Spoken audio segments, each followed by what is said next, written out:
সম্মান কি জিনিস সেটা এখনো শিখতে পারেনি ভারত।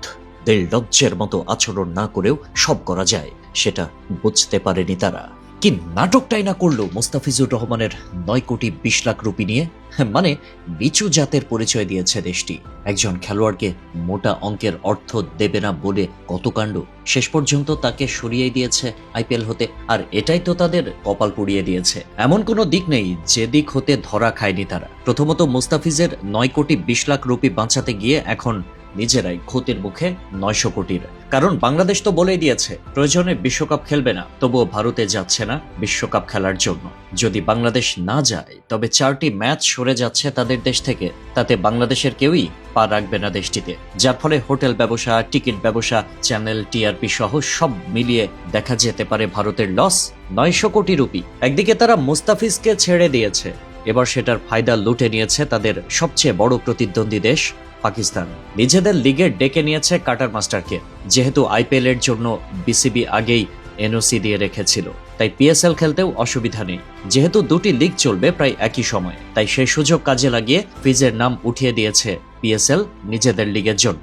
মোস্তাফিজুর রহমানের ছবি ব্যবহার করে ঘোষণা এসেছে, ব্যাটসম্যানদের জন্য অপেক্ষা করছে কঠিন চ্যালেঞ্জ। এইচবিএল পিএসএল 11-এ যুক্ত হলেন মোস্তাফিজ। আইপিএল এর আদলে পাকিস্তানের জনপ্রিয় T20 franchise tournament Pakistan super league শুরু হচ্ছে আগামী 26শে মার্চ। আর পর্দা নামবে 3 মে। দীর্ঘ বিরতির পর আবারও এই টুর্নামেন্টে দেখা যাবে বাংলাদেশি পেস তারকা মোস্তাফিজুর রহমানকে। এর আগে মাত্র একবারই পিএসএল খেলেছিলেন মোস্তাফিজ, 2018 সালে লাহোর কালান্দার্সের জার্সিতে। সেই আসরে তিনি খেলেছিলেন 5টি ম্যাচ, যেখানে শিকার করেন 4 উইকেট। প্রায় 7 বছর পর আবারও পিএসএল এর মঞ্চে ফিরছেন কাটার মাস্টার মোস্তাফিজ, যা নিঃসন্দেহে বাংলাদেশি ক্রিকেট ভক্তদের জন্য দারুণ এক খবর। মোস্তাফিজুর রহমানের পিএসএল যাত্রা নিশ্চিত হলেও এখনো জানা যায়নি তিনি কোন দলের জার্সিতে খেলবেন।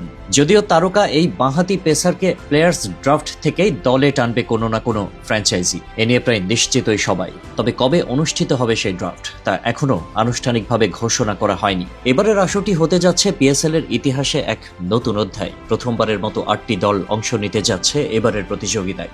সেই সঙ্গে এটি হবে টুর্নামেন্টের 11 আসর এবং এখন পর্যন্ত সবচেয়ে বড় আয়োজন। এমন গুরুত্বপূর্ণ ও বিস্তৃত আসরে দীর্ঘ বিরতির পর মোস্তাফিজের প্রত্যাবর্তন যোগ করেছে বাড়তি উত্তেজনা।